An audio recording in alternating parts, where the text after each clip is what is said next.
So if you're a vintage car person, or even a modern day Chrysler products person, you've probably heard the term Mopar. But when actually faced with a more specific question, such as, what exactly does Mopar mean?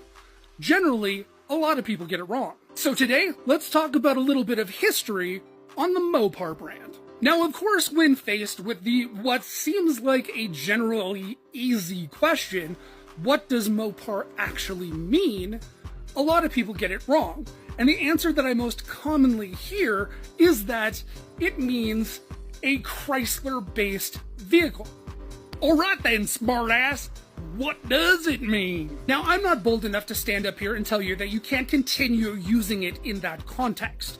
But wouldn't it be nice to know what it actually means? I mean, of course, right? Now, in 1929, Chrysler had decided that it was time to really organize their parts business. Rather than living in the Wild West of dealers just need to work it out, they came up with branding in order to organize the entire system.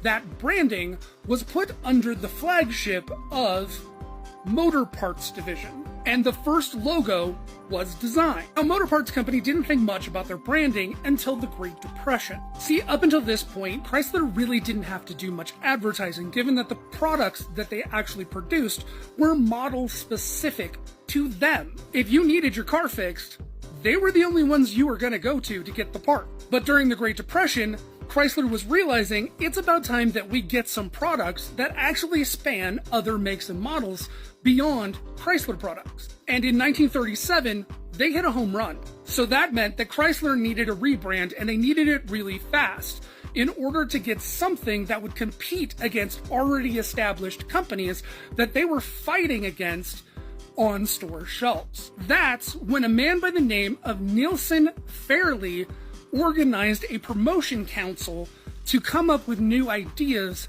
for the branding. So if you honestly think that the term Mopar was actually a pretty cool name, well, just remember that the first time the term was ever actually put onto a product, it was used for antifreeze. That's right, Mopar was the first company to ever bring antifreeze to market. And it couldn't have happened at a better time, because during the later part of the 1930s, people were leaving the Dust Bowl and the more impoverished areas of the United States looking for better opportunity. This amazing new product from Mopar was the first time people had a better opportunity to drive further and safer without their engines boiling over, giving them a better chance of making it across the country to a better life.